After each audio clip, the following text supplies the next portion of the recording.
The hospital director had never run before. She had walked quickly through corridors. She had moved with the specific, purposeful efficiency of a person who has been directing the operations of a large institution for 11 years, and who understands that speed of movement communicates urgency to the people around her. She had done a version of walking faster. She had not run. She ran on the morning of the incident. She ran because she had understood in the 6 seconds between the end of the security officer's call and the moment she stepped into the corridor exactly what was happening. Not the legal specifics and not the protocol violations. Those would take 3 weeks to document precisely. She had understood in 6 seconds what it meant that a nurse who had been employed by this hospital for 14 years and whose ID was verified in the system and who was standing at the staff entrance in her uniform was not inside the building. It meant that the officer at the staff entrance had decided before examining the available evidence that the available evidence was not sufficient. She had known from 22 years in medicine and hospital administration what that decision looked like. She had run. She had received a call from the security desk at the main entrance at 7:41 in the morning. The security officer had said, "Dr. Whitfield, I need to advise you that there is a situation at the staff entrance on the Callahan Street side. A police officer is detaining a nurse who is trying to enter the building for her shift. Her ID checks out in our system. She is in uniform. The officer is saying the ID is not valid." Dr. Whitfield had asked which nurse. The security officer had said the name. Dr. Whitfield had said, "I know her. I will be there in 4 minutes." She had been there in 2.5. She had been running. The nurse's name was Diane Althea Osei. She was 41 years old, and she had been working as a registered nurse at Meridian City General Hospital for 14 years. She had worked in the cardiac care unit for the last 9 of those 14 years. She was certified in advanced cardiac life support and critical care nursing, and in 2 additional specialty certifications that had taken her a combined 4 years of additional training and examination to obtain. She had a patient load that morning of 4 post-operative cardiac patients, one of whom had had a valve replacement surgery the previous afternoon, and who was in the specific delicate phase of post-surgical recovery that required precisely the kind of experienced credentialed nursing attention that Diane Osei provided. She had arrived at the staff entrance at 7:38 in the morning, 3 minutes before her scheduled shift, which was the standard by which she operated. She arrived early enough to receive the shift handoff properly, to review the overnight notes, and to be fully oriented before her patient's care fell to her, rather than to the overnight nurse. She had her hospital ID badge on the lanyard at her chest. She had her name badge. She had her CCU identification tag, which indicated her unit assignment. She had her nursing credentials card in the front pocket of her scrubs, which she carried, not because she was regularly asked to produce it, but because she had understood from 14 years of working in a system that did not always immediately see her the way the credential card said she was, that it was useful to have. The credential card had been issued by the state's nursing board. It was laminated 3 inches by 5 inches, with her name, her license number, her license classification, her specialty certifications, and the date of her most recent renewal. It was not the kind of document that an ordinary person carried to work every day. It was the kind of document that a person carried because the ordinary documents, the badge on the lanyard, the name tag, the CCU identification, had not always been sufficient. She had started carrying it in her 3rd year at Meridian City General. That had been the year in which a physician's assistant in the general medical unit had twice in 1 week directed questions that were specifically for the attending nurse to a white colleague who was standing nearby, rather than to Diane, who was the nurse of record for the patient in question.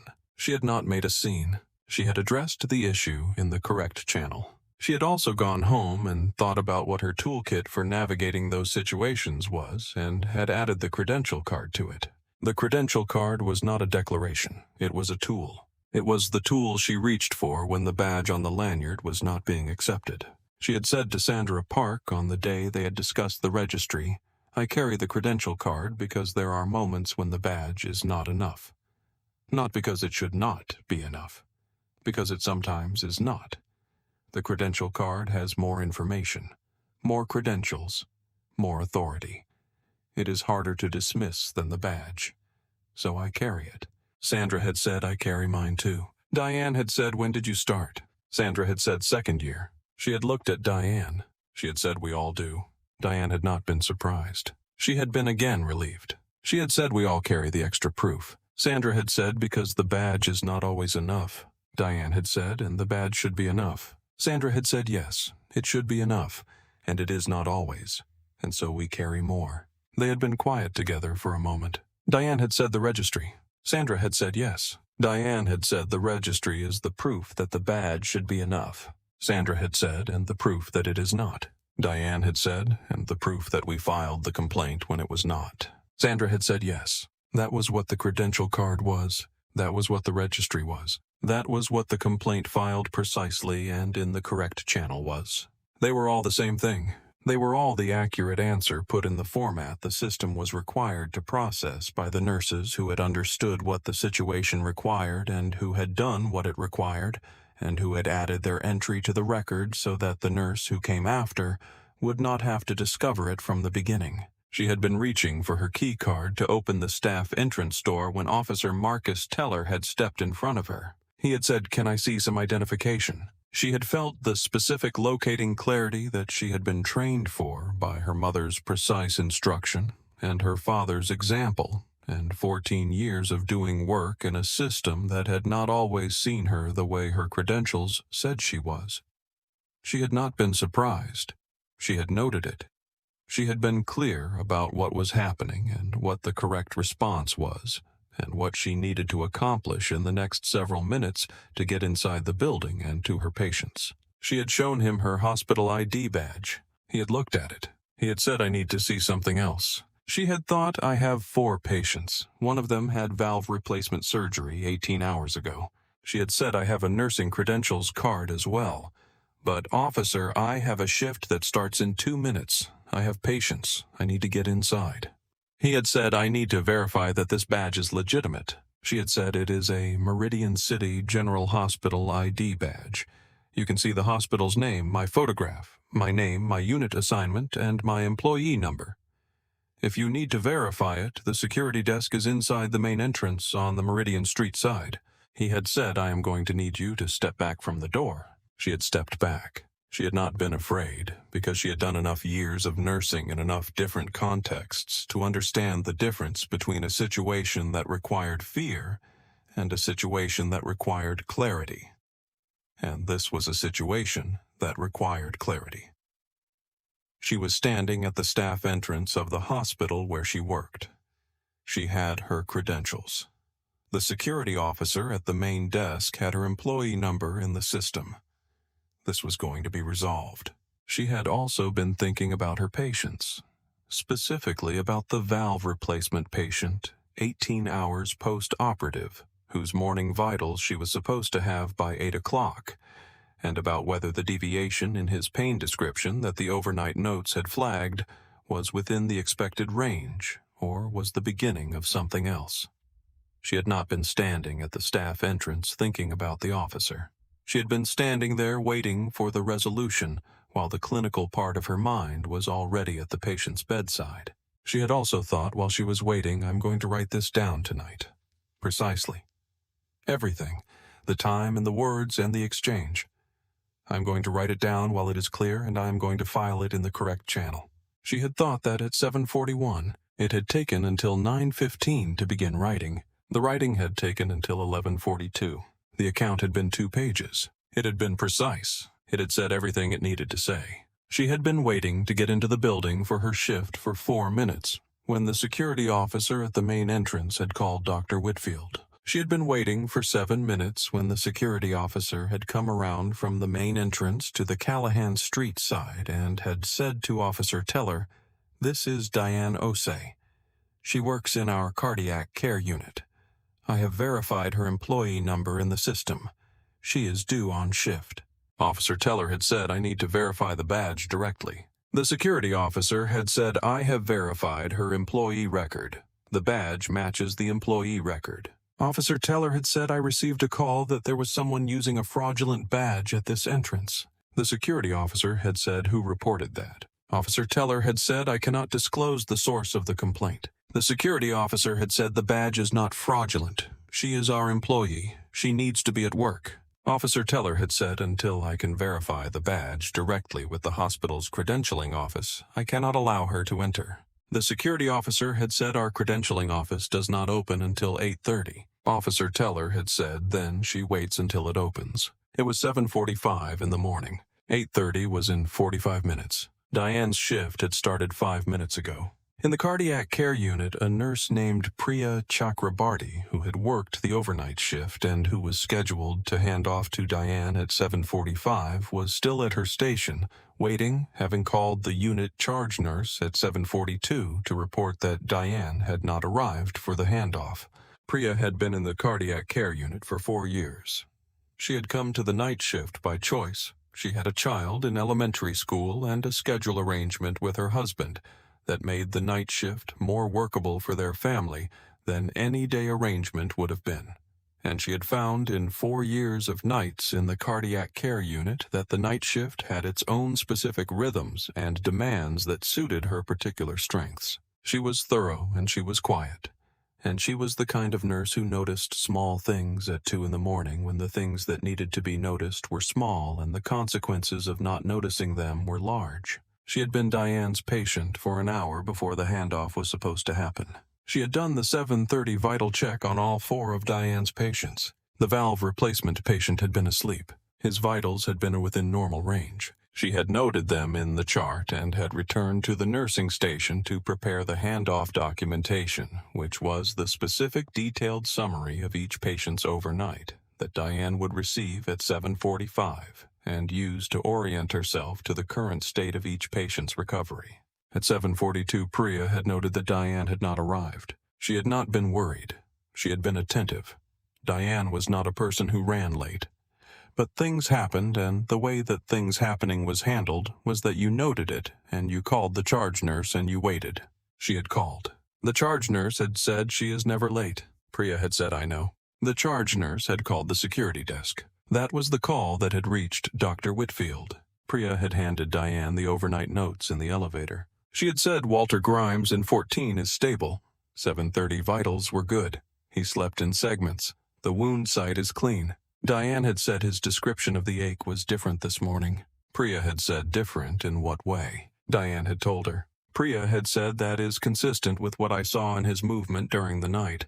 He was more restless from 2 to 4. I noted it.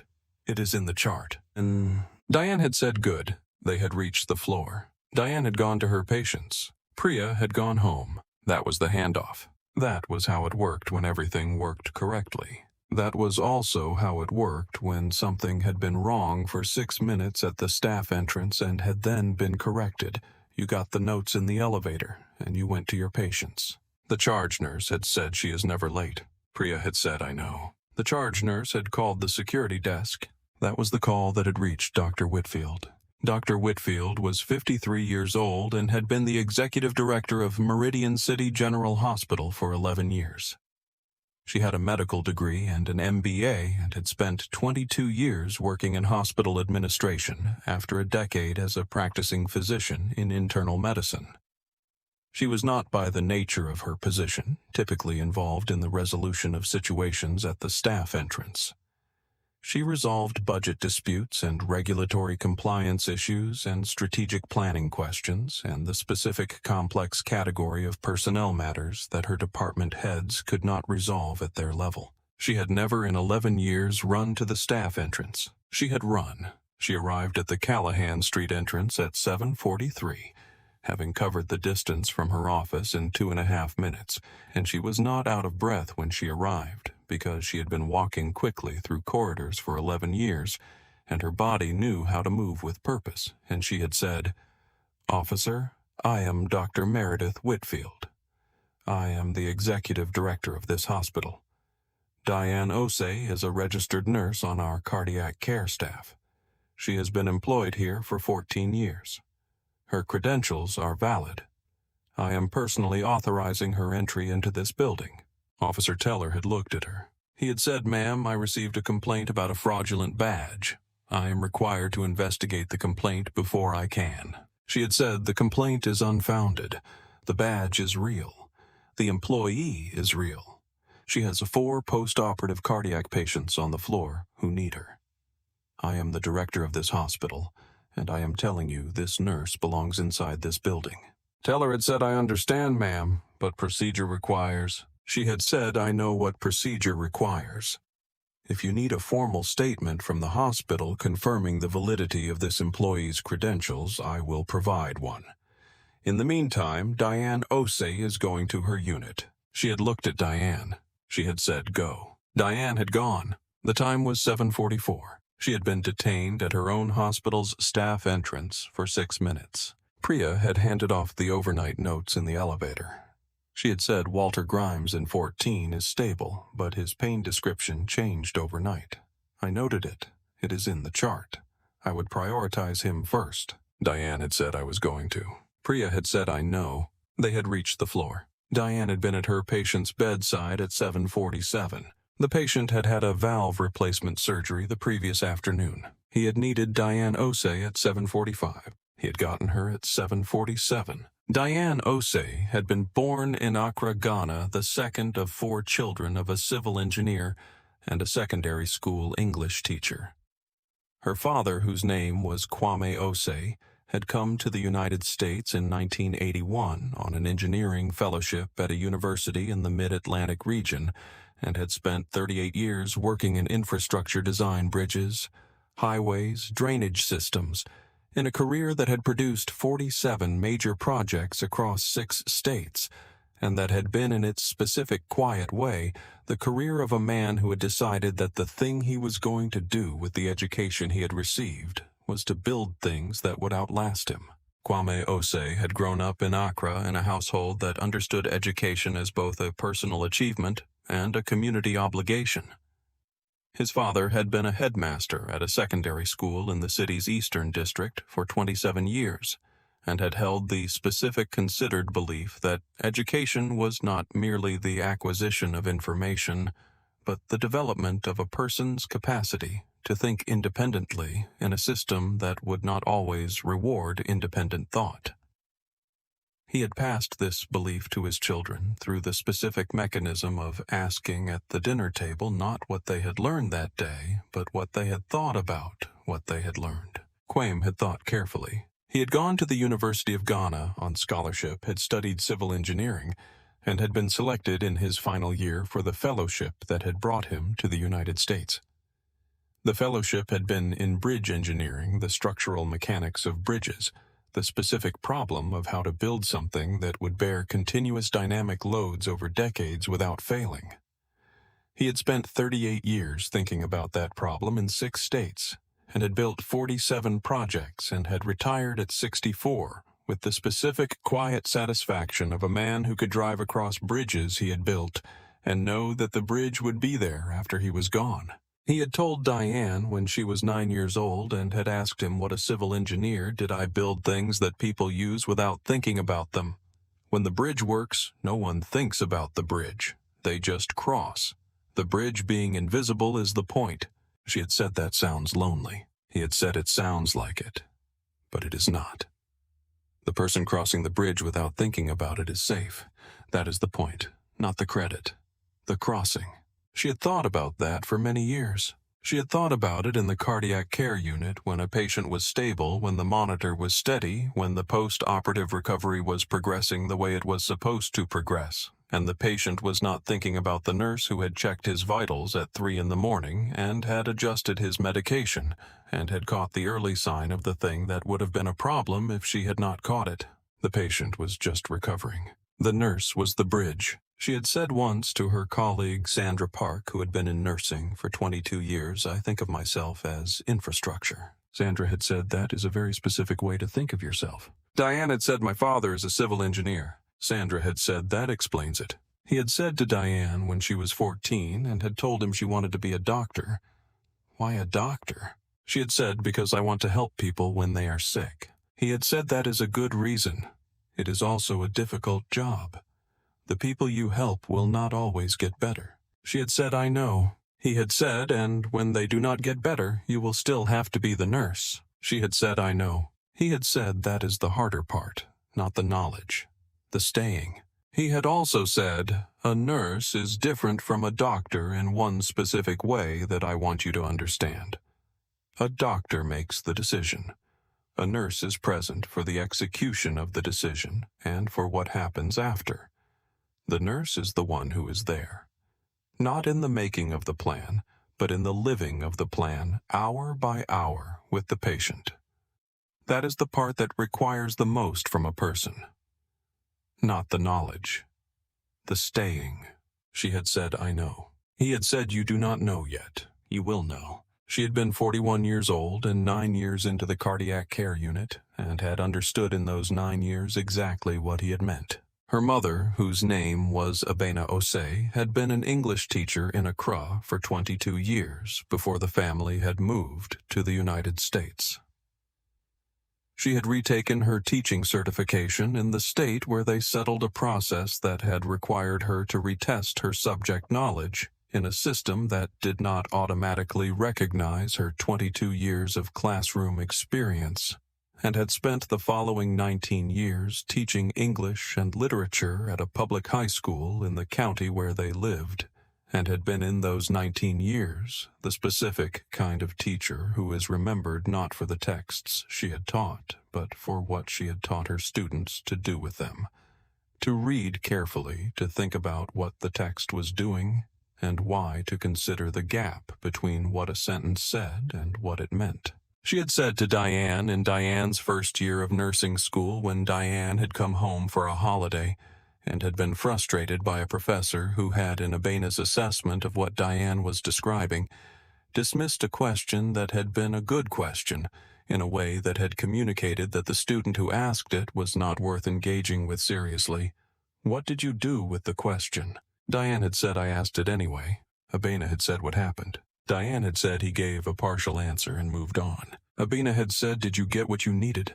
Diane had said, "No, I looked it up afterward." Abena had said, "That is the right response." She had said the question was worth asking. That does not depend on whether the professor was worth the question. She had also said in a different conversation in Diane's third year of nursing school, when Diane had described a clinical rotation incident in which a patient had questioned whether she was actually a nursing student rather than someone there in some other capacity. "What did you want to say to him?" Diane had said, "I wanted to say that I have been in this program for 2.5 years, and that my clinical evaluations are in the top quartile of my cohort, and that I have passed every examination on the first attempt, and that his question was not actually about whether I was a nursing student." Abena had said, "And why did you not say it?" Diane had said, "Because it would not have helped in that moment." Abena had said, "That is a correct assessment, but I want you to notice something. You know the accurate answer. You held it precisely. The reason you did not say it is not that you did not know it. It is that the moment did not provide a channel where saying it would produce a result.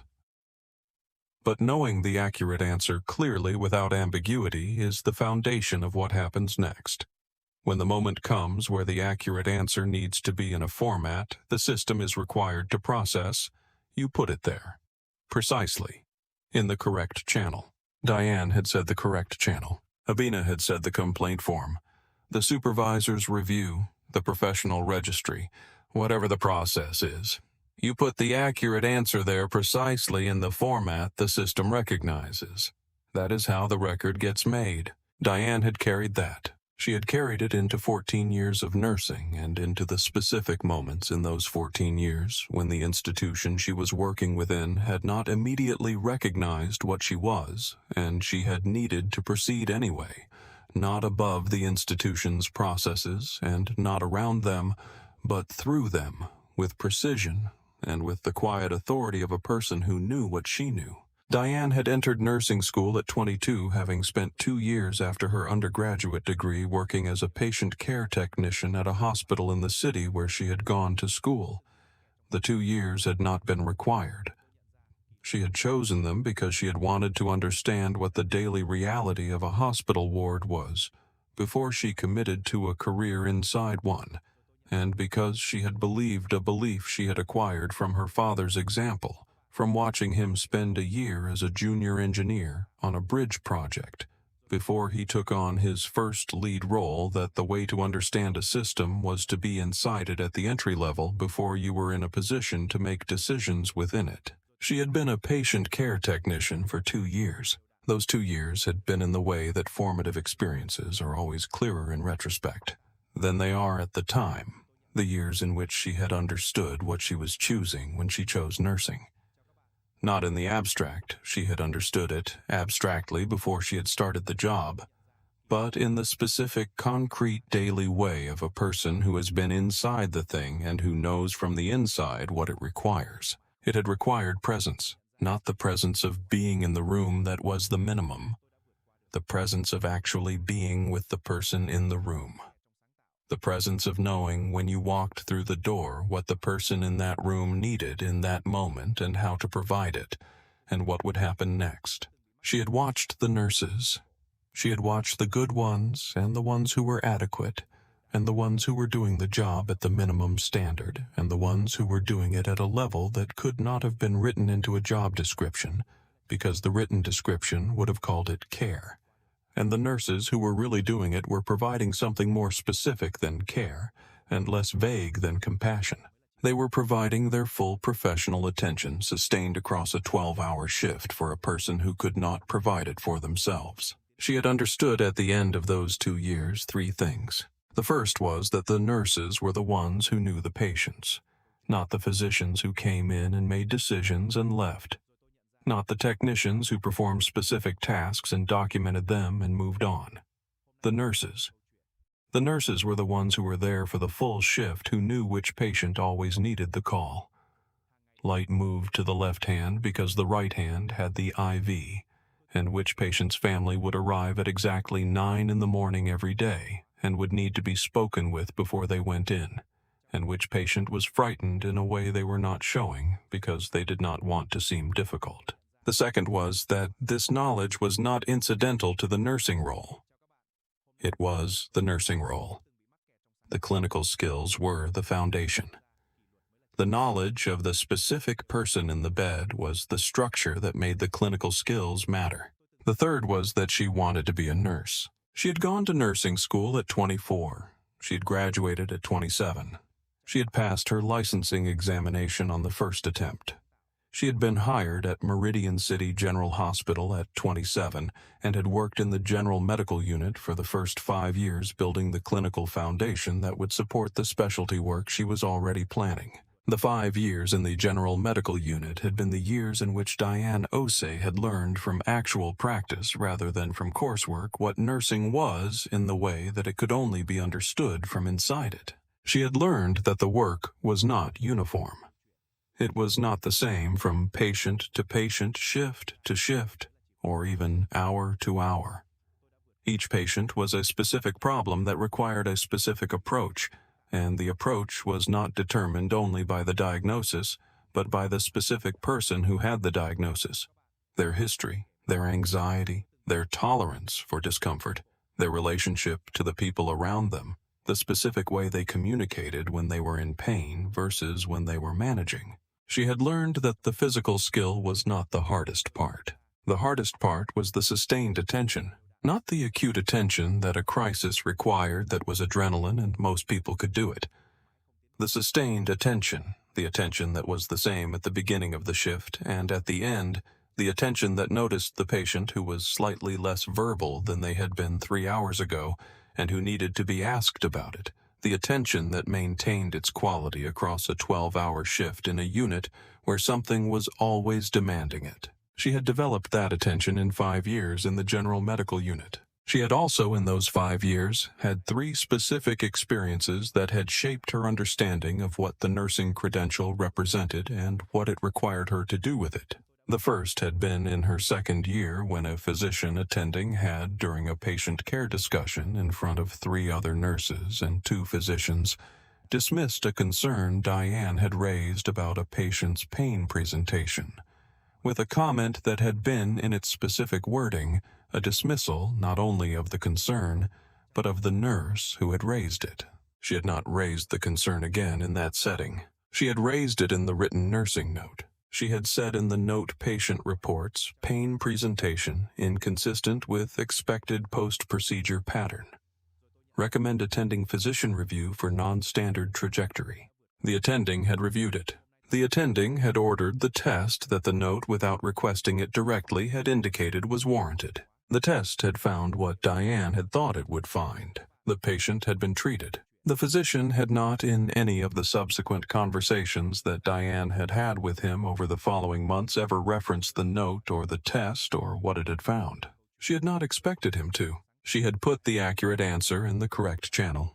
The second experience had been in her 4th year, when a patient's family member had questioned in front of several other families in the waiting area whether Diane was the nurse assigned to their loved one, or whether there was a more senior nurse available.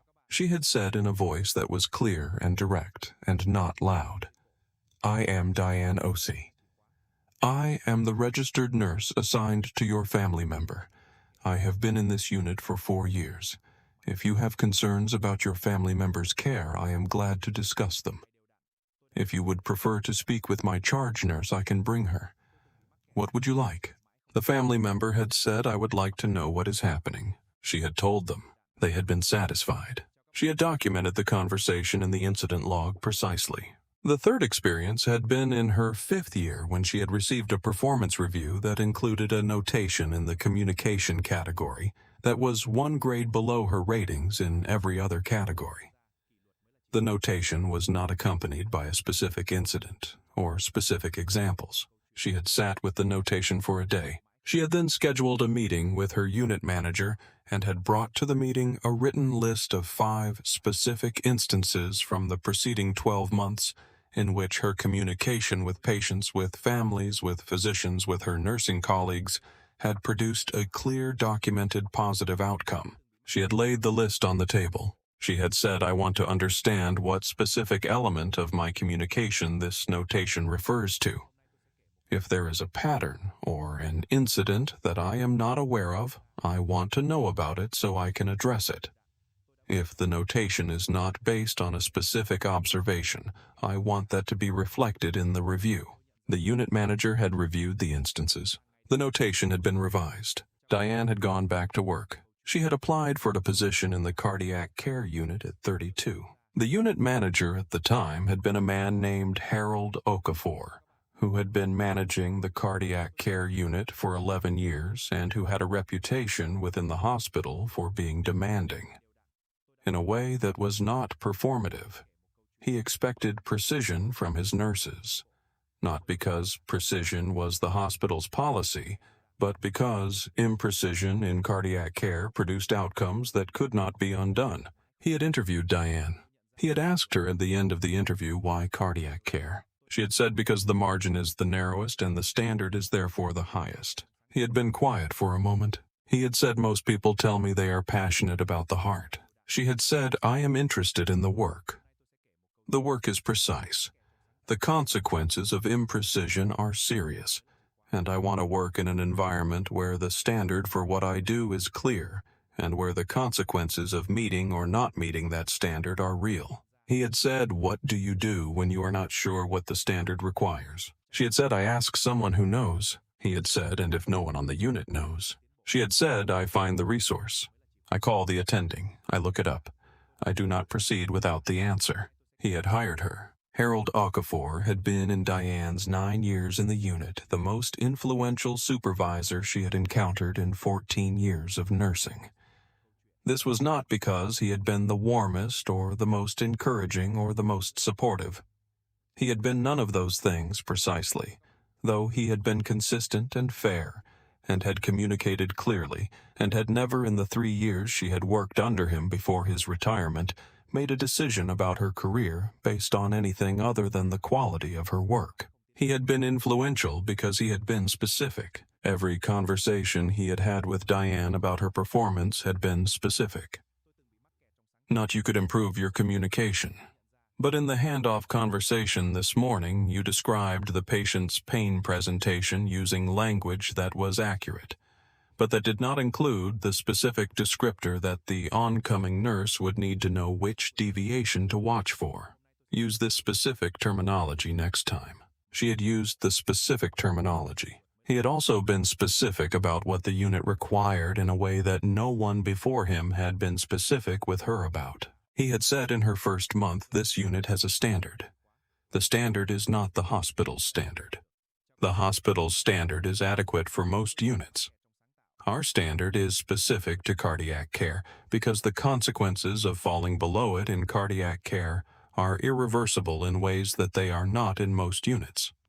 You are going to learn the specific ways in which our standard exceeds the hospital's standard, and you are going to meet our standard and you are going to maintain it every shift, not because I am watching, but because the patients require it. She had said, I understand. He had said, you will understand more fully in 6 months. He had been right. He had also said in her second year during a performance review that was the first review she had had in the unit.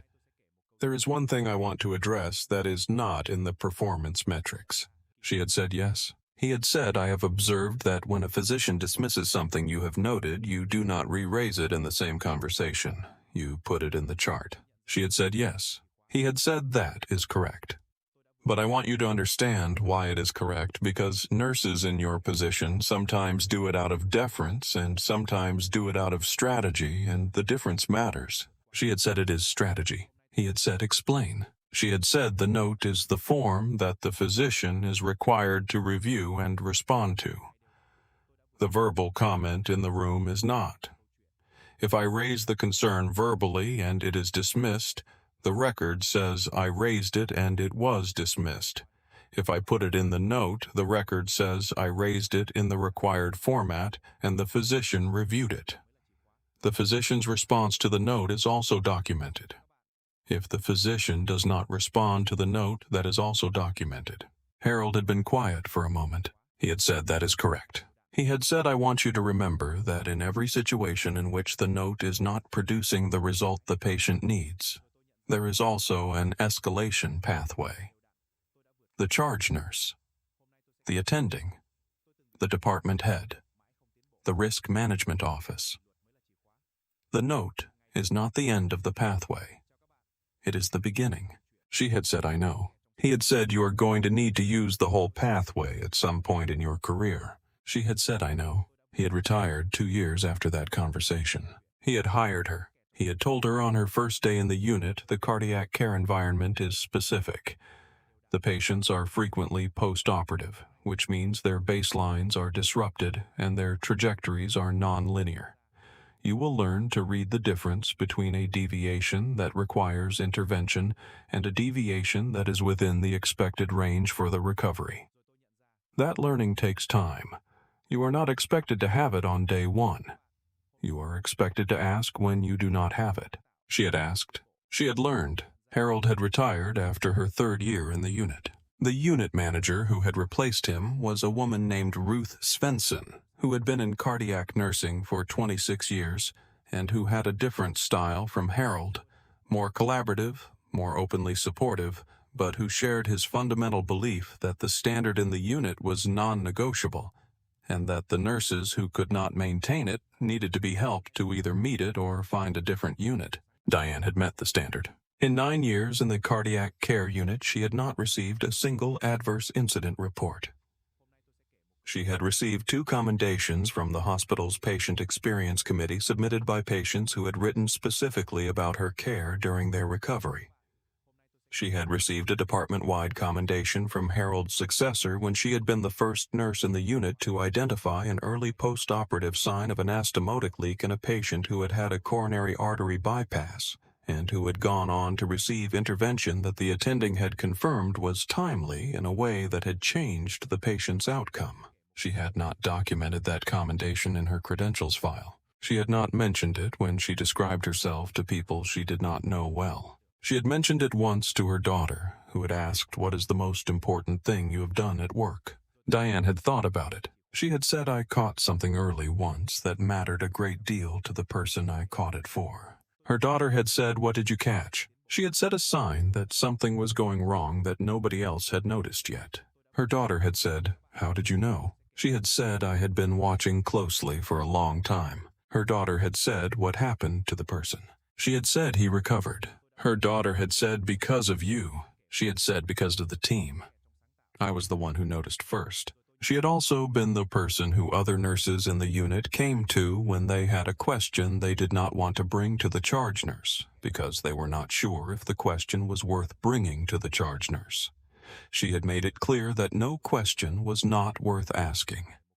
She had said to a nurse in her 3rd year who had prefaced a question with, "I do not know if this is worth bringing to you."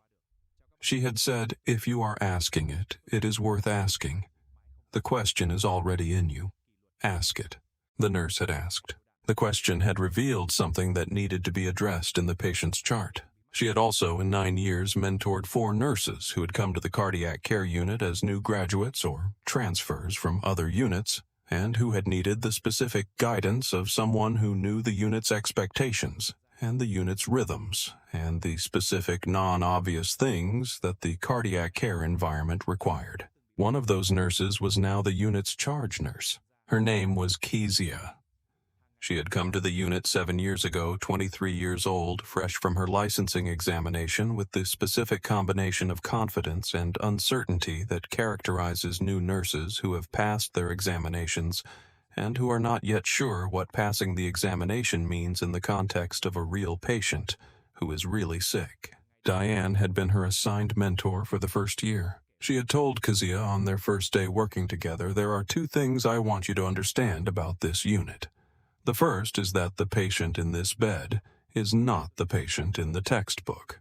The patient in this bed is a specific person with a specific history and a specific trajectory, and you need to know all 3 to do this job correctly.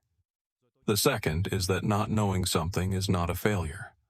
Not asking because you do not want to seem like you do not know something is the failure. Ask. Always ask," Kezia had asked. She had learned. She was now the charge nurse who had called the security desk at 7:42 on the morning of the incident when Diane had not arrived for the handoff. She had said she is never late. She had been right. Diane had been detained at the staff entrance by Officer Teller. She had been 41 years old and 9 years into the cardiac care unit, and she had stood at the staff entrance on the Callahan Street side and had waited clearly for the situation to be resolved. She had filed a complaint that afternoon. She had filed it through the hospital's Human Resources Department, through the police department's Community Relations Office, and through the state's nursing board, which had a process for documenting incidents in which a nurse's professional credentials had been challenged without cause. She had also written a 2-page personal account that evening at her kitchen table, beginning at 9:15 after her daughter was asleep and ending at 11:42, in which she had described the incident in precise, careful language, the time she had arrived, the time the officer had approached her. The specific words of each exchange, the time Dr. Whitfield had arrived, the time she had reached her patient's bedside. The evening before she had written the account had been a particular evening. She had come home at 6:15, which was her usual time after a day shift. Her daughter, whose name was Amara, was 9 years old and had been at school and then at the after-school program at the community center on the next street.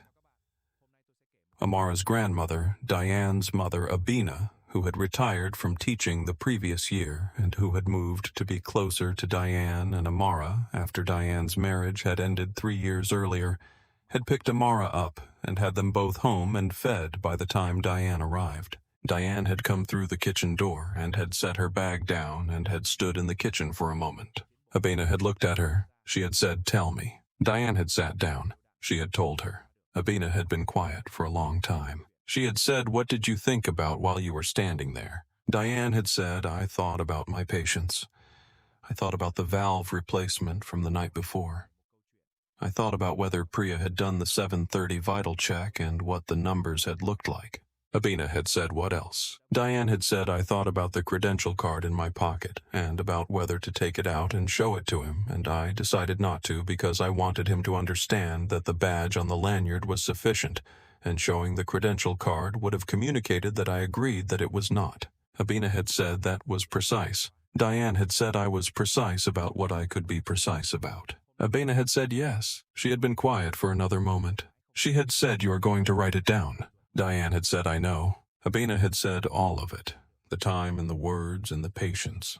All of it.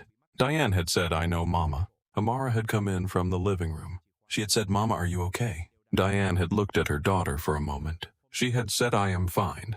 Amara had said Grandma said something happened at work. Diane had said something happened that needed to be handled. It was handled. I am fine. Amara had said, are you sure? Diane had said, come here. Amara had come. Diane had put her arm around her daughter and had held her for a moment in the specific way that you hold a 9-year-old when you are a 41-year-old woman who has had a long day and who is glad more than anything to be home. Amara had said, you smell like work. Diane had said, I know, I am going to shower. She had showered. She had eaten. She had put Amara to bed at 8:30. She had sat with Amara for 15 minutes after the lights were out, as she always did, while Amara talked about her day in the specific unhurried way of a 9-year-old who has not yet learned to be efficient about the telling of things and who does not yet need to be. Amara had talked about a conflict at school involving 2 friends in a pencil case. She had talked about a reading assignment she had found boring and another she had found interesting. She had said, Mama, do you like your job? Diane had said yes. Amara had said, even when bad things happen. Diane had said, the bad things do not change whether I like the job. The job is the job. The bad things are separate. Amara had said, how do you keep them separate? Diane had thought about it. She had said, you know how you can have a hard day at school and still like school. Amara had said, I guess. Diane had said, it is the same. A hard thing happens and you handle it the way you are supposed to handle it, and then you go back to the thing you were doing before, the hard thing. The thing you were doing before is still the thing you are doing. The hard thing was an interruption. You do not let the interruption change the thing. Amara had been quiet. She had said, did someone give you a hard time today? Diane had said yes. Amara had said, and you handled it? Diane had said, I handled it. Dr. Whitfield helped. Amara had said, who is Dr. Whitfield? Diane had said, the director of the hospital.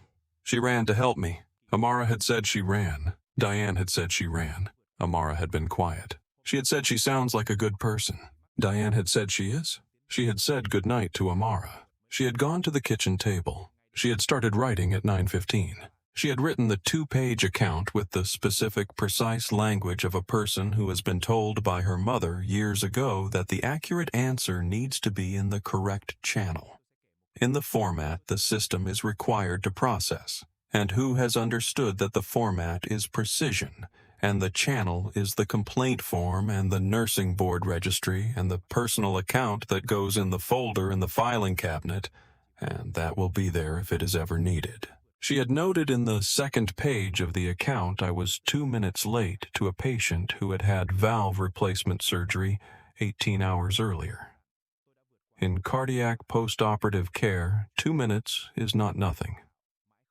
I was delayed not because I was late, not because I had done anything wrong, but because an officer had received a complaint about a fraudulent badge and had decided, before reviewing any of the available evidence, that the nurse standing at the staff entrance of the hospital where she worked in uniform with credentials with her name badge was the person the complaint was describing.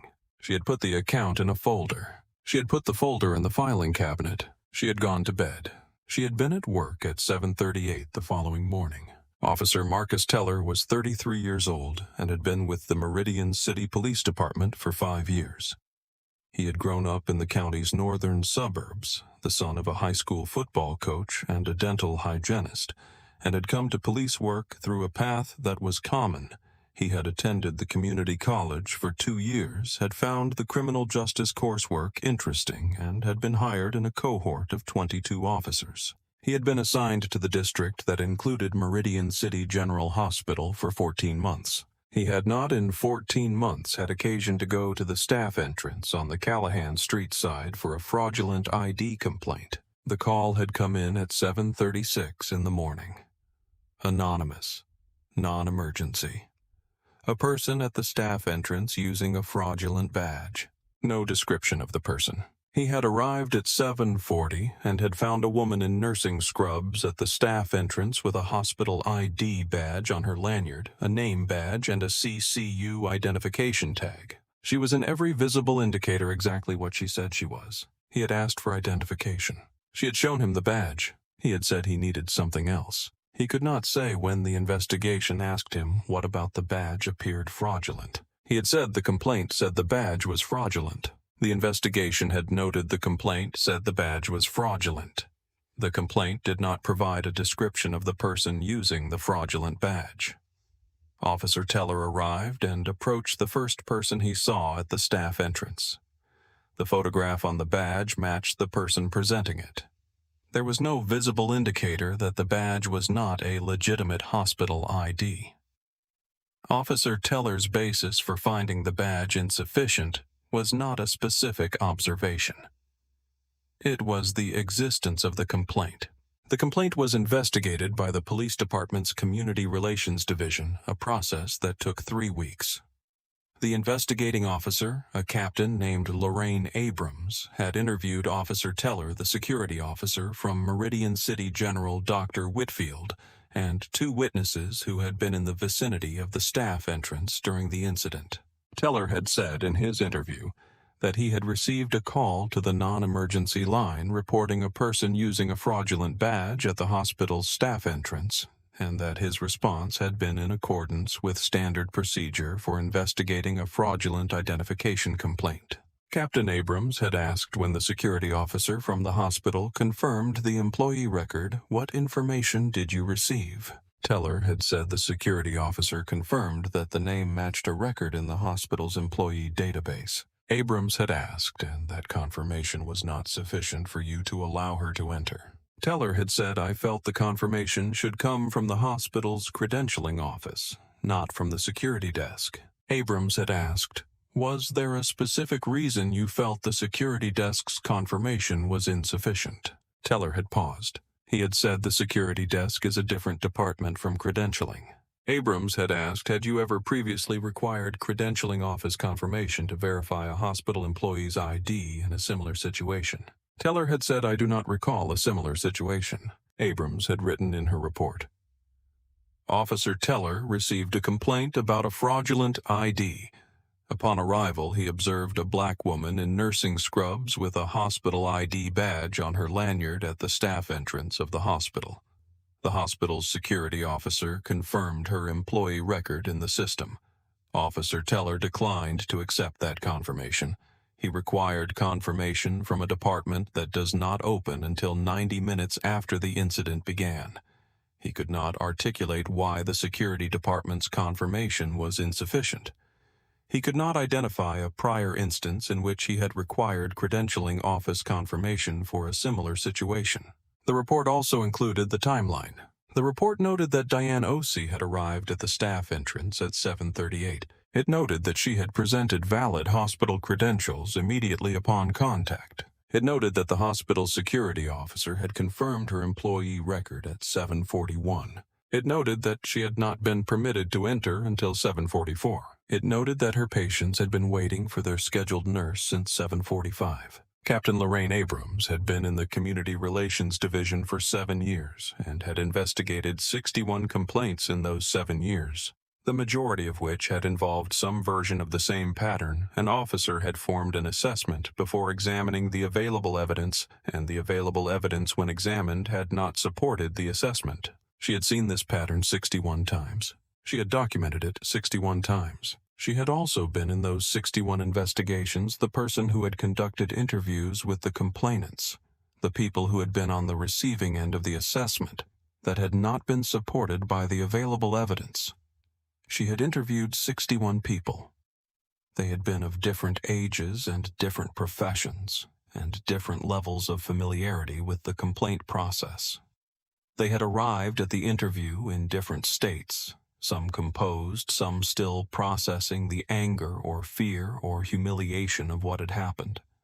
Some focused on the procedural aspects and some on the personal ones. In 61 interviews, she had observed one consistent element: every person who had been on the receiving end of an assessment that had been formed before the evidence was examined had known at the moment the assessment was applied to them that it was not based on what they had done. They had known it was based on what they looked like. They had said it differently. Some had said it directly. Some had described the incident in terms that implied it without stating it. Some had put it in their formal complaint in the precise legal language that described the mechanism without using the word that named it, but they had all known, and they had all been right. Captain Lorraine Abrams had been in the Community Relations Division for 7 years and had investigated 61 complaints in those 7 years, the majority of which had involved some version of the same pattern. An officer had formed an assessment before examining the available evidence, and the available evidence, when examined, had not supported the assessment. She had seen this pattern 61 times. She had documented it 61 times. Each time she had documented it, she had understood that the documentation was useful in 2 ways. It created a record of the specific incident that could be used in the specific complaint's resolution, and it contributed to the larger pattern that the division's annual report tracked, which was reviewed by the department's leadership, and which was in theory the mechanism by which the department identified training needs and protocol gaps. In theory. In practice, she had found that the mechanism worked slowly, and that the training that followed from the pattern documentation lagged behind the pattern by enough years that nurses and pastors and mechanics and board chairs and professors and lawyers and every other category of person who had stood in front of an officer whose assessment had been made before the evidence was examined had already filed their complaint before the training that might have prevented their situation was delivered. She had said this in her 7 years in 3 separate internal reviews. She had said it precisely. She had filed it correctly. She had continued investigating complaints. In the investigation of Diane Osei's complaint, she had found the following. She had found that Officer Teller had arrived at the staff entrance at 7:40. She had found that Diane Osei had identified herself at 7:40, had presented her hospital ID badge at 7:40, and had told the officer that the security desk had her employee record and that the credentialing office's main line was printed on the badge. She had found that Teller had looked at the badge and had asked for something else. She had found that the something else he had asked for was not specified in his incident report. She had found that the hospital security officer had confirmed Diane Osei's employee record at 7:41. She had found that Teller had declined to accept that confirmation. She had found that he had told the security officer that he needed confirmation from the credentialing office. She had found that the credentialing office opened at 8:30. She had found that Diane Osei had been detained until 7:44 when Dr. Whitfield arrived and authorized her entry. She had found that in the 6 minutes between 7:38 when Diane had arrived at the staff entrance and 7:44 when she had been authorized to enter, she had presented her hospital ID badge, her name badge, her CCU identification tag, and had verbally identified herself by name and employee number. She had been told by the security officer that her employee record matched. She had not been permitted to enter. She had found that the patient who had had the valve replacement surgery the previous afternoon had been waiting for his assigned nurse from 7:45, when the shift was supposed to begin, until 7:47 when Diane reached his bedside. She had found that the attending cardiologist had noted in the patient record at 8:15 that the patient was stable and showing expected post-operative progress with vital signs within normal range. She had found that the 2-minute delay had not produced a documented adverse outcome for the patient. She had also noted in her report that the absence of a documented adverse outcome was not the measure of whether the detention had been appropriate. The measure was whether the detention had been supported by the department's protocol. It had not been. The protocol required the officer to seek the most direct available verification.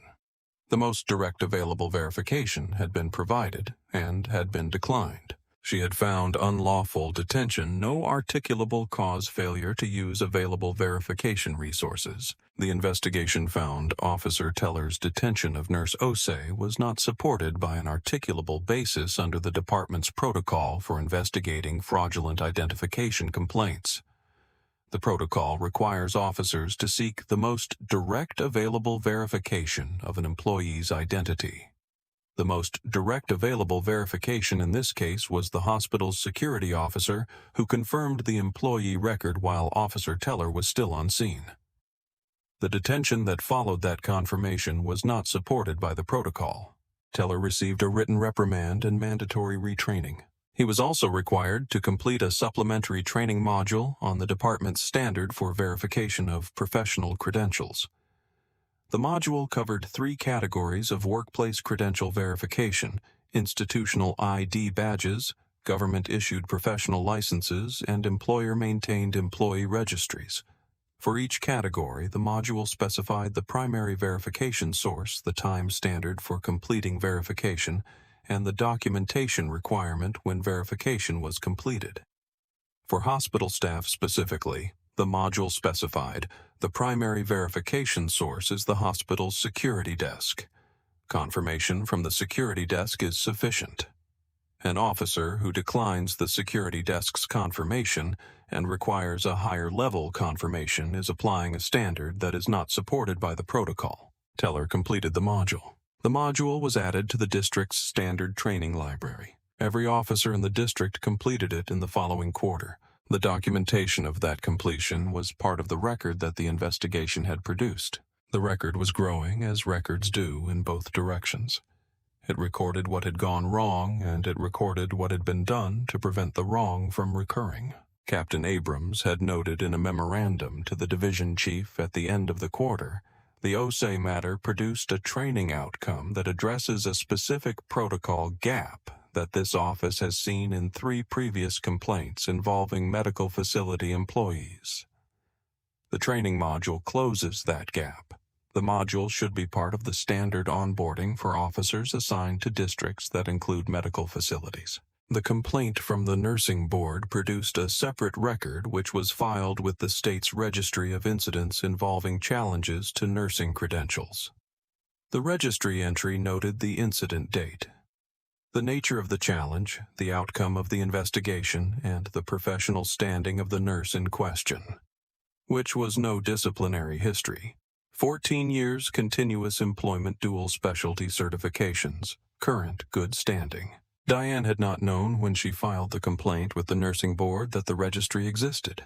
She had learned about it from a colleague in her unit, a nurse named Sandra Park, who had been working in nursing for 22 years and who had filed a registry complaint herself 6 years earlier after an incident at a different facility. Sandra had said you file it, not because it changes anything for you today.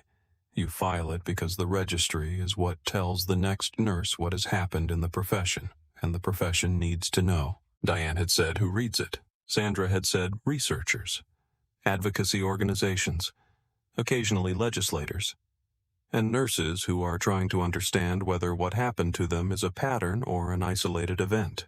Diane had said, and is it a pattern? Sandra had been quiet for a moment. She had said the registry says yes. Sandra Park had been a registered nurse for 22 years. She had come to nursing through a different path than most of her colleagues. She had been in her early 20s, a paralegal at a civil rights law firm in another city, and had spent 3 years watching attorneys file complaints and make arguments and build records on behalf of clients whose situations were in many ways the product of institutions that had treated them as a category rather than as specific people with specific rights. She had decided at 25 that she wanted to be the person in the room when the specific person needed something specific, not the person who came later to document what had happened. She had gone to nursing school. She had been in nursing for 22 years. She had filed the nursing board registry complaint 6 years earlier after an incident at a different facility in which a patient's family member had questioned in front of 3 other patients and their visitors whether she was the actual nurse assigned to the patient or whether the actual nurse was coming.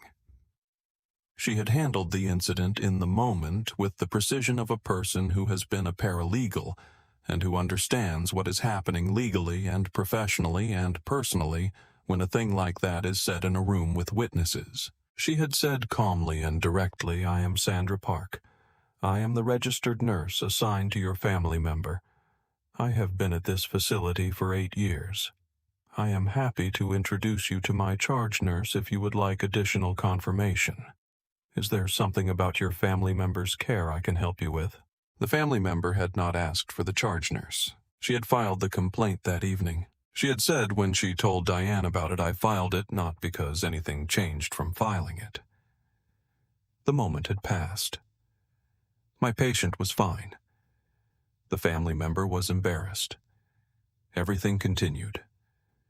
I filed it because the registry needed to know that it happened, and because the nurse at a different facility 3 years from now, who has the same thing happen and who wonders whether it is a pattern, needs the registry to say yes, it is a pattern, and here are the documented instances, and here is what those nurses did about it.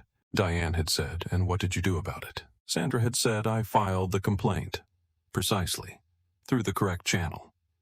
And then I went back to my patient and took care of him. Diane had said, and that was enough. Sandra had been quiet. She had said it was what was possible, and it was what the next person needed me to do.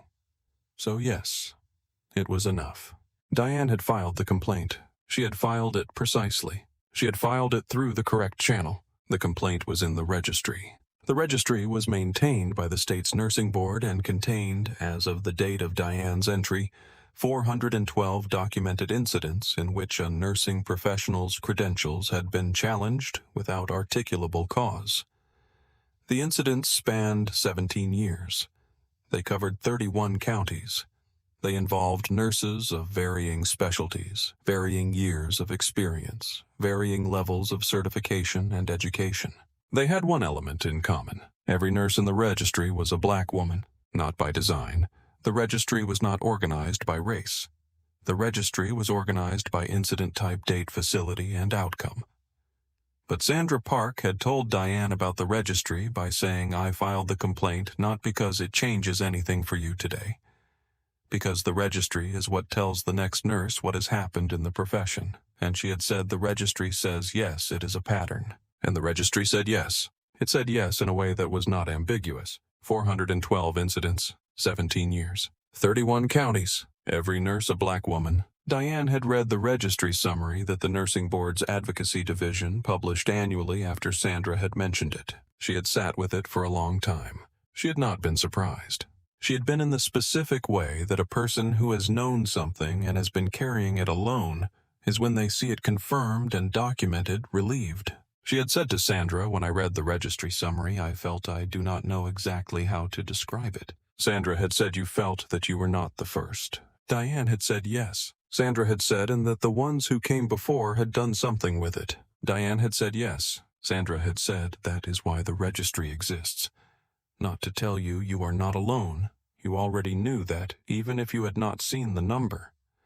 It exists to tell you that the ones who came before used the correct channel, and that the channel works, and that the record is there. Diane had said, and the record matters. Sandra had said the record always matters. It just matters on a different timeline than we sometimes want it to. Diane had filed the complaint. She had added one to the count. She had joined the 412. She had been one more nurse who had taken the credential card and the complaint form and the registry entry and the precise language and had said, the accurate answer is this. It is in the correct channel. It is in the format the system is required to process. The complaint was in the registry. The registry was part of the record. The record was for the nurse who came after. Dr. Meredith Whitfield was 53 years old and had been in hospital administration for 22 years, having come to it after a decade as a practicing physician in internal medicine. She had grown up in Cincinnati, the daughter of a social worker and a middle school principal, and had come to medicine because she had understood from watching both parents that the institutions a society builds to care for its people are only as good as the people inside them who hold the standard. She had held the standard for 32 years. She had also run to the Callahan Street entrance and had said this nurse belongs inside this building. She had meant it in every sense in which that sentence could be meant. She had gone back to her office. She had called the chief. She had said the 2 minutes are real minutes. The chief had said, I hear you. She had gone back to work. She had been in hospital administration for 22 years. She had gone to medical school at 22, had done her residency in internal medicine, and had practiced for 10 years in a clinic serving a low-income urban neighborhood in the mid-Atlantic before she had made the specific considered decision to move into administration. She had made the decision not because she had wanted to stop practicing medicine, but because she had understood after 10 years in the clinic that the care her patients received was shaped at least as much by the institutional decisions made above her as by the clinical decisions she made at the bedside. The availability of certain medications, the hours of the clinic, the referral pathways, the staffing levels on any given day. These were administrative decisions made in rooms she was not in, by people who were making them with information that she had from her patients' experience that they did not have from wherever they were sitting. She had decided that she wanted to be in those rooms. She had gone back to school. She had earned an MBA with a concentration in healthcare management. She had taken an administrative fellowship at a large academic medical center in the Northeast.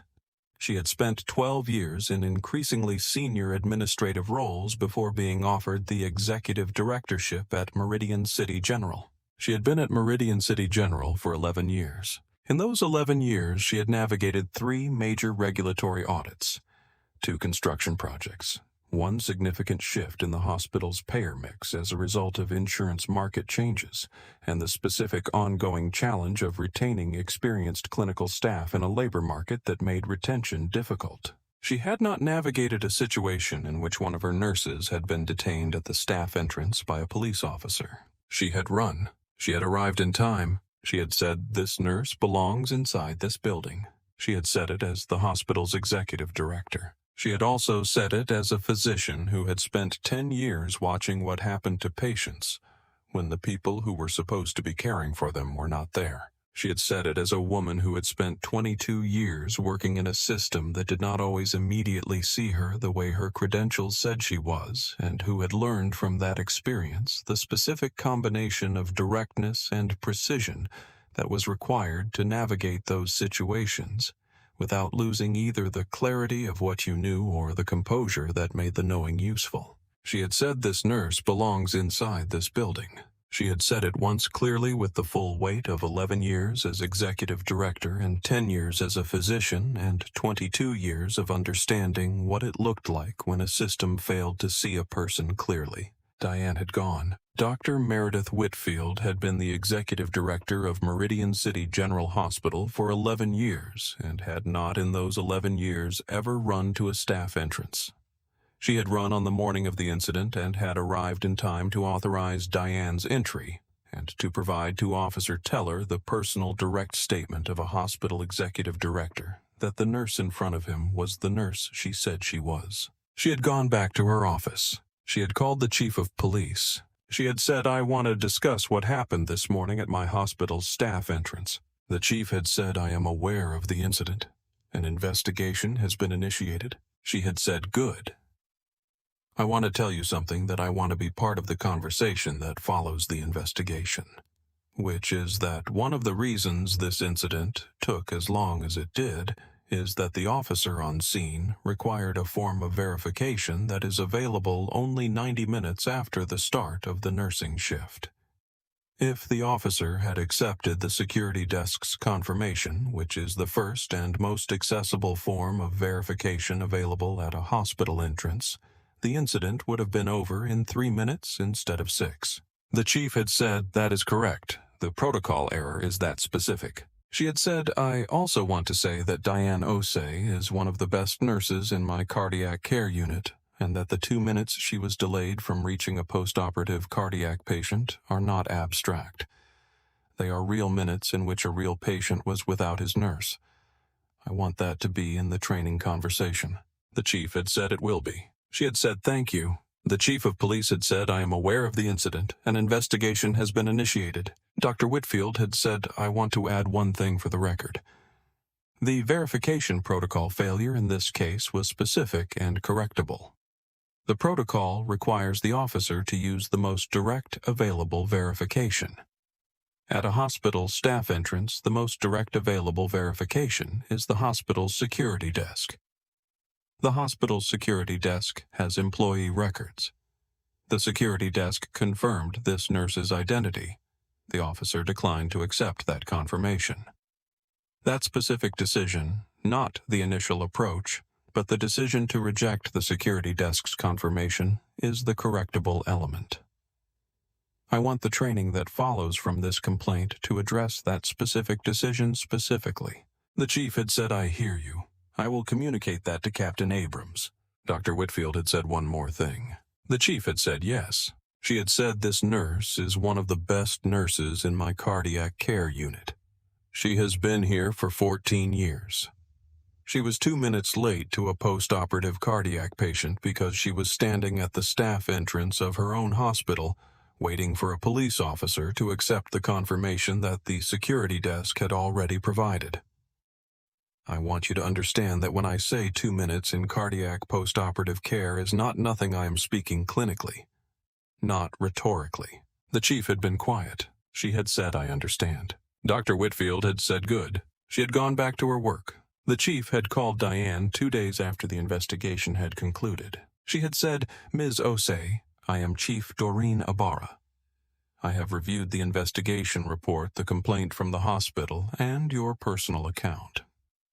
I'm calling to tell you that the investigation's finding is correct and that the reprimand and retraining are appropriate, and also to tell you that I have asked Captain Abrams to brief the full district on the specific protocol violation. In this case, the failure to accept the security desk's confirmation. Every officer in this district is going to know what the correct procedure is for verifying an employee's identity at a workplace where the employer has a security desk with employment records available." Diane had said, "I appreciate that, Chief." The chief had said, "I also want to say something that is not in the investigation report and that I want to say directly. The complaint you filed was precise and complete. The timeline, the words of each exchange, the clinical information about your patient's condition. That precision is what made the investigation efficient and the finding clear. Thank you for being precise." Diane had said, "My mother taught me to put the accurate answer in the correct channel." The chief had been quiet for a moment. She had said, "Your mother sounds like someone worth listening to." Diane had said she taught English and literature for 22 years. She was very precise about language. The chief had said, "I can tell." She had said, "Is there anything else you would like to tell me about the incident that is not in the complaint?" Diane had thought about it. She had said, "I want to tell you what I was thinking while I was standing at the staff entrance." The chief had said, "Please." She had said, "I was thinking about my patients, specifically about the valve replacement from the night before, who was 18 hours post-operative and who was in the phase of recovery that requires the most careful monitoring. I was not thinking about the officer or the complaint or whether I was going to be late. I was thinking about whether Priya had done the 7:30 vital check and what the numbers were, because those were the things I was responsible for. The situation at the staff entrance was going to be resolved. I knew it was going to be resolved. The question was how long it would take and what was happening to my patients while I was waiting." The chief had said, "That is a very specific kind of clarity." Diane had said, "It is what the job requires." She had said, "I will also tell you, and I want to say this not as a complaint, but as an observation, that I have been a nurse at this hospital for 14 years. I have a hospital ID badge. I have a name badge. I have a CCU tag. I have a credential card. I carry the credential card because I understood early in my career that I might be in situations where the badge on my lanyard was not going to be immediately accepted as sufficient. I prepared for those situations. I was in one of them on Saturday morning. I was prepared for it. But the fact that I prepared for it does not mean the situation was appropriate. It was not appropriate. It was just something I was prepared for." The chief had been quiet for a long time. She had said, "That is in the record now." Diane had said, "I know, I put it there." She had gone back to her work. There was a hospital to run. She had been running it for 11 years. She would run it for however many years it needed to be run, one morning at a time, one crisis at a time, one staff entrance, incident at a time, if that was what it required. She had run to the Callahan Street entrance and had said, "This nurse belongs inside this building." That was the correct thing to say. That was what the evidence supported. That was what Dr. Whitfield had said. Diane Osei had gone to her patients. The patient who had had the valve replacement surgery the previous afternoon had been in his bed. His name was Walter Grimes. He was 67 years old, a retired school bus driver who had worked for 31 years in the county's public school transportation system, and who had in those 31 years driven his route with a level of consistency and care that had produced over the course of his career a reputation among the families on his routes as the driver who always waited if a child was late, who always knew which child was having a difficult morning, and who had on one occasion that had become something of a local legend in the neighborhood where he had worked. His longest route noticed that a child on his bus was running a fever severe enough to be concerning, had contacted the school's nurse before the bus arrived, and had ensured that the child's parents were notified within the hour. He had had his aortic valve replaced the previous afternoon. He had been in his bed when Diane came in. He had looked up when she came in. He had said, "You are later than usual." She had said, "I apologize for the delay. I am here now. How are you feeling?" He had said, "The ache is there, but it is different from yesterday's ache." She had said, "Tell me about the difference." He had described it. She had listened with the specific expert attention of a nurse who has been in cardiac care for 9 years, and who knows that the way a patient describes their sensation is as important as any reading on any monitor, because the patient is the only one inside the body, and the description is a form of data that the monitors cannot capture. She had checked his chart. She had checked his vitals. She had assessed the incision. She had checked his medication levels. She had noted in the chart, patient describes sensation change from previous day, consistent with expected post-operative tissue response. Vitals within normal range. Incision site, clear, no signs of infection. Medication levels appropriate. Patient alert and oriented. No indication of complication. He had said, watching her write, "You are very thorough." She had said, "That is the job." He had said, "I had a different nurse last night." She had said, "That was Priya. She works nights. She is very good." He had said she was, "But she is not you." She had said, "We are both good. You are in good hands either way." He had looked at her for a moment. He had said, "I drove a school bus for 31 years. She had said, "I know. It is in your intake notes." He had said, "You read the intake notes." She had said, "I read everything." He had said, 31 years. The kids on that bus, some of them are adults now. I have had parents come up to me in the grocery store 10 years later to say, "You drove my kid. Thank you for what I always said. For being the same person every morning they always said. For being someone the kids could count on." Diane had looked at him. He had said, "I think that is what you are." She had been quiet. She had said, "I try to be." He had said, "You have been here, 2 years, since I last had the cardiac checkup." She had said, "I have been in this unit for 9 years. I may have had you for checkups over the years. I would need to check the records." He had said, 9 years. "And you are still this careful." She had said, "The care is not what diminishes. The standard is the standard." He had said, "Good." She had said, "I feel safer when you are here." She had paused. She had said, "I am glad. That is the job." She had moved to the next patient. She had 4 patients that morning. She had assessed all 4 by 8:15. She had gone back to Walter Grimes at 8:30 for the medication check. He had been awake. He had said, "I was thinking about what I said earlier, about being the same person every morning."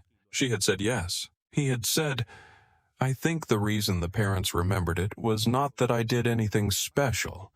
It was that I did the same thing every day for long enough that the children and the families knew they could count on it. The consistency was the thing." She had said, "I think that is right." He had said, "How long have you been doing it?" She had said, 14 years, 9 in this unit. He had said, "And have you always done it the same way?" She had said, "The methods improve as I learn more. The standard does not change." He had nodded. He had said, "That is the same thing." She had checked his medication levels and had updated his chart and had moved to her next patient.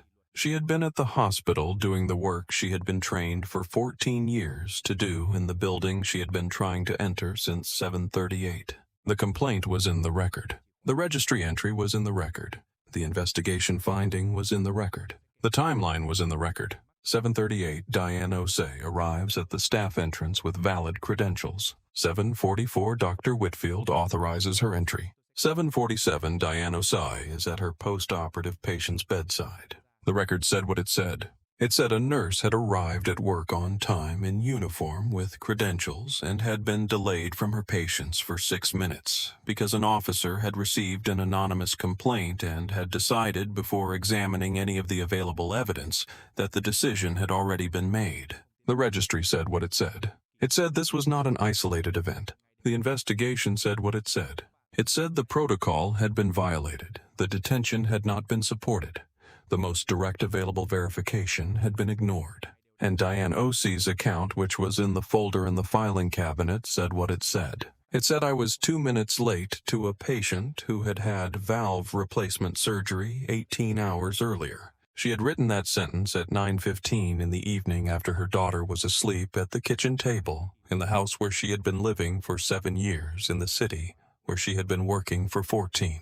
She had written it precisely. She had known what she was writing. She had been writing for the next nurse. She had been writing for the nurse who would stand at a staff entrance somewhere in this country and be told that the credential she carried was not sufficient evidence that she was who it said she was, and who would need to know that the question she was being asked was not a question about her credentials.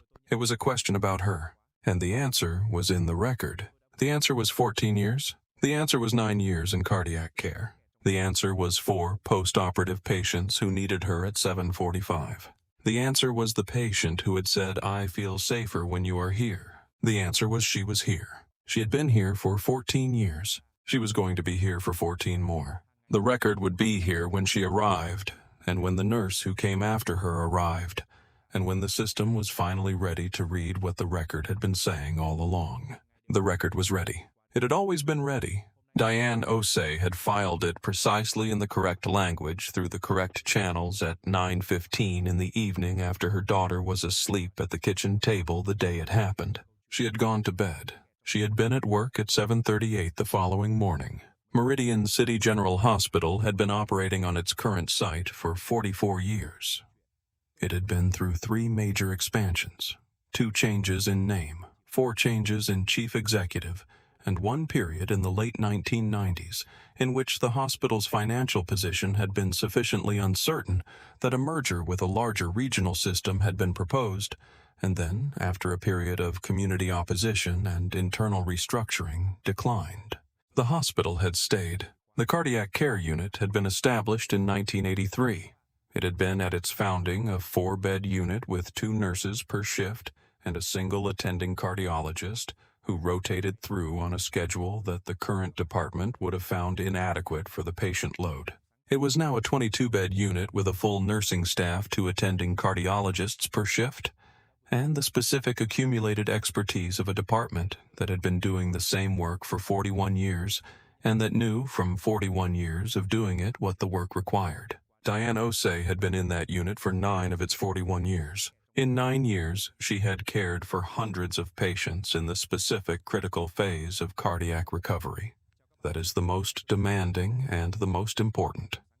The first 48 hours after a procedure, when the trajectory of recovery is being established, and when the quality of nursing attention is the primary variable that determines whether the trajectory is good. She had brought to each of those patients the specific expert 14 years of nursing, including 9 in cardiac attention, that her training and her experience and her natural capacity for the particular kind of observation that good cardiac nursing requires had produced. She had brought to the staff entrance on the Callahan Street side on the morning of the incident the same thing she brought to every shift: her hospital ID badge, her name badge, her CCU identification tag, her credential card, and the 14 years of experience and credentialing that those documents represented. She had been told to wait. She had waited.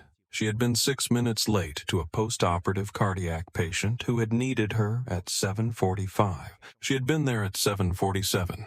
She had done the work. The work had been done. The record had been filed. Kwame Osei had built 47 bridges in 38 years.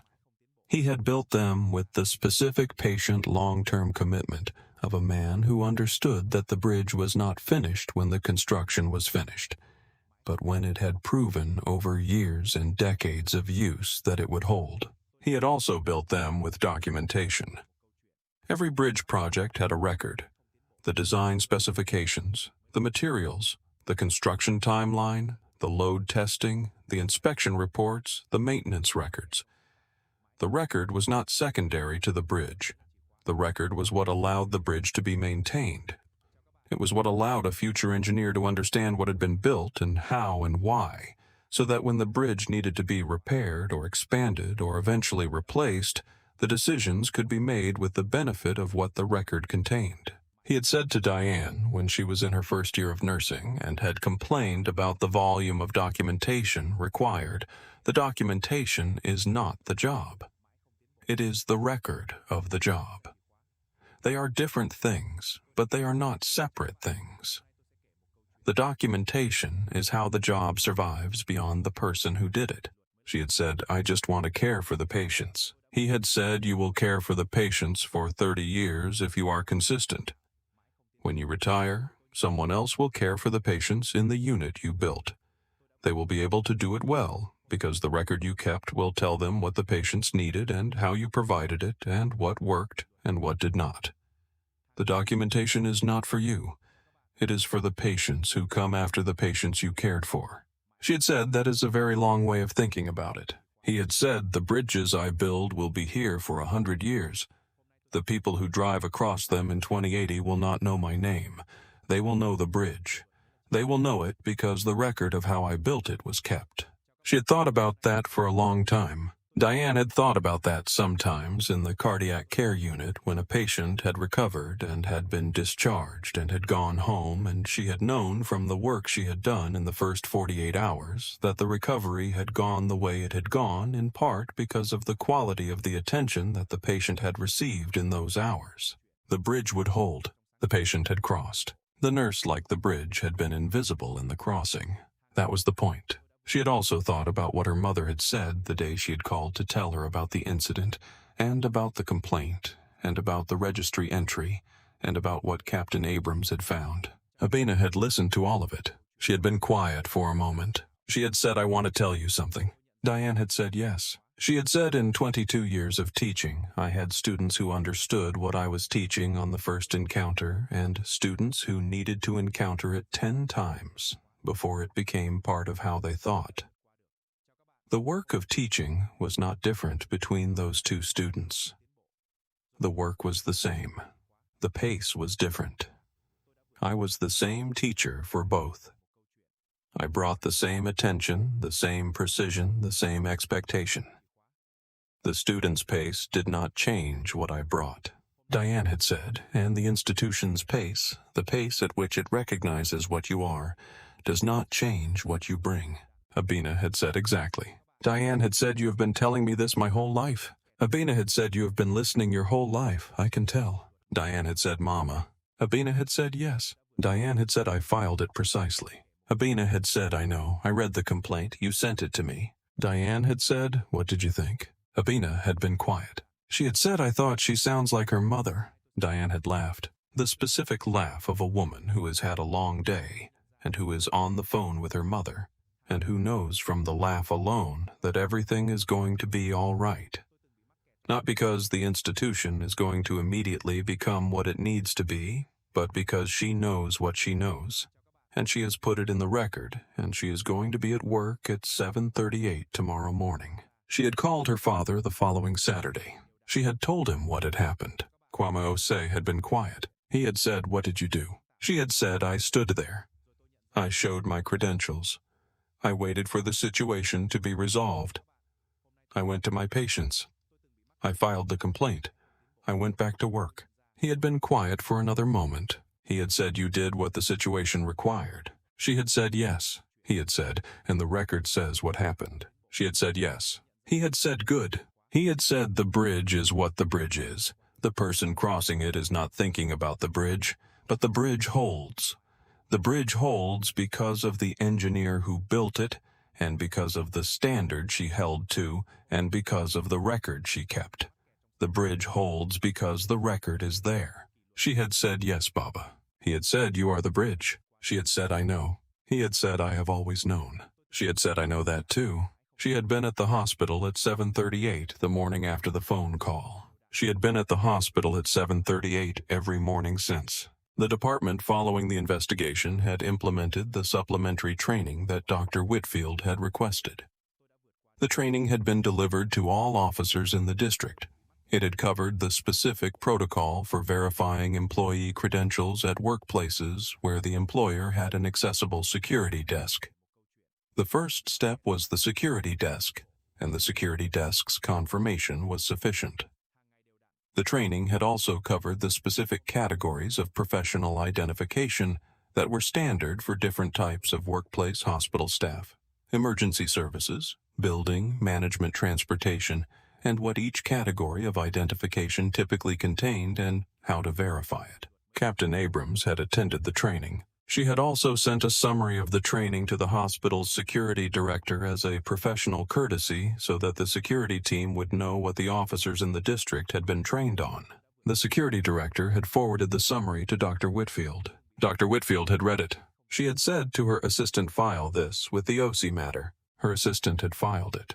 The record now contained the complaint, the investigation, the reprimand, the apology, the chief's call, the training summary, and Dr. Whitfield's call to the chief. It contained everything that had happened. It contained it precisely. It would be there for the next hospital director who needed to know what had happened at this staff entrance and what the response had been. It would be there for the next officer assigned to this district who needed to know what the protocol required. It would be there for the next nurse who stood at a staff entrance and needed to know what had been filed by the nurse who had stood there before her. Diane had said to Amara 2 months after the incident on a Saturday morning when they were at the kitchen table and Amara was doing her reading assignment and Diane was reviewing her nursing board continuing education log. Amara had said, Mama, what are you doing? Diane had said, I am keeping track of my professional education. Every nurse has to document that they are continuing to learn. Amara had said, even when you already know a lot. Diane had said, especially then. The more you know, the more you understand about what you do not know yet. Amara had thought about that. She had said, is that why you went through what happened at the hospital? Because there was something else to learn. Diane had been quiet. She had said, I learned some things from it, yes. Amara had said, what did you learn? Diane had said, I learned that the record I filed was the right record to file. I learned that the process works even when it is slow. I learned that the nurses who filed complaints before me made it possible for my complaint to be understood clearly. Amara had said because they did it first. Diane had said yes. Amara had said, and someone after you will be glad you did it. Diane had said yes. Amara had said, I want to be a nurse. Diane had been very still for a moment. She had said why. Amara had said, because you are one and it seems like it is hard, but also like it is important. Diane had said it is both. Amara had said, and you always go back. Diane had said yes. Amara had said every morning. Diane had said every morning. Amara had gone back to her reading assignment. Diane had gone back to her continuing education log. She had been at the hospital at 7:38 the morning after that conversation. She had been at the hospital at 7:38 every morning since. She would be at the hospital at 7:38 the following morning, and every morning after that, for however many mornings the work needed to be done. The credential card was in her front pocket. The badge was on the lanyard. The work was at the end of the corridor in the 22-bed cardiac care unit where the patients were. She was there. She had always been there. The record said so. The record was for the nurse who came after. The nurse who came after would know this is what the work is. This is what the credential represents. This is what the badge on the lanyard means. This is what you do when you are told to wait at the entrance of the building where you have worked for 14 years. You wait. You are precise. You file the complaint in the correct channel, in the correct language, at the correct time. And then you go to your patients. Because the patients are why you are there. The patients are always why you are there. And you are the nurse. You have been the nurse for 14 years. You will be the nurse tomorrow. The work is what it is, and the credential is what it is, and the record is what it is, and you are who you are. And you are at work at 7:38 in the morning. You always are. Diane Osei had been at work at 7:38 the morning after the incident, and at 7:38 every morning since. She had been at the bedside of Walter Grimes, the retired school bus driver who had had his aortic valve replaced and who had said, "I feel safer when you are here." She had said, "That is the job."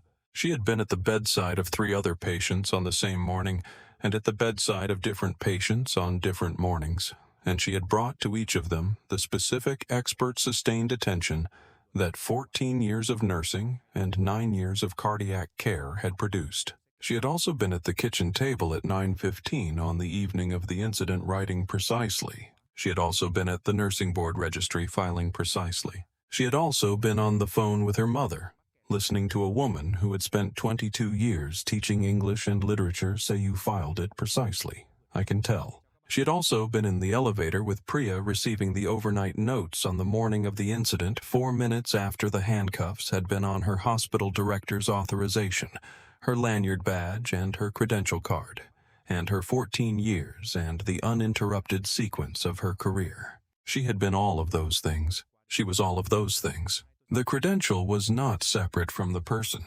The record was not separate from the credential. The work was not separate from the record. They were the same thing. A woman who had been building something for 14 years that could not be fraudulent because it was built from the inside out, from the actual work of caring for actual patients, from the actual learning of the actual standard, from the actual filing of the actual complaint in the actual correct channel. The badge on the lanyard was the outside of that thing. The inside was 14 years. The inside was the valve replacement patient who had looked up when she came in and who had said, "You are later than usual." The inside was Walter Grimes who had said the bridge is the same whether the person crossing it knows your name or not. He had not said that, but he had said, "I feel safer when you are here," which was the same thing, which was always the same thing, which was what the work produced when you did it for long enough. The credential was in the registry. The registry was in the record. The record was for the nurse who came after. And the nurse who came after was going to be at the staff entrance at 7:38 in the morning with her badge on her lanyard and her credential card in her pocket, and 14 years or 9 years or 5 years or 2 years of the actual work behind her. And she was going to be a black woman. And she was going to be stopped. And she was going to show her badge and say her name and wait for the situation to be resolved. And she was going to go to her patients. And she was going to file the complaint precisely in the correct channel, in the correct language. And she was going to add her entry to the registry. And she was going to be at work at 7:38 the following morning. Because that is what the work requires. Because that is what the patients need. Because that is who she is. Because the record says so. The record has always said so. The record is the work. The work continues. 14 years of the same work done to the same standard. 7:38 in the morning. Every morning, the badge on the lanyard and the credential card in the pocket and the overnight notes read in the elevator and the first patient's name and the first patient's face and the 14 years behind her and the 14 more ahead. The patients at the end of the corridor waiting for a nurse they can count on. The names in the chart precise. The accurate answer in the correct channel also precise. The complaint in the registry adding 1 to the count for the nurse who comes after. The work, always the work.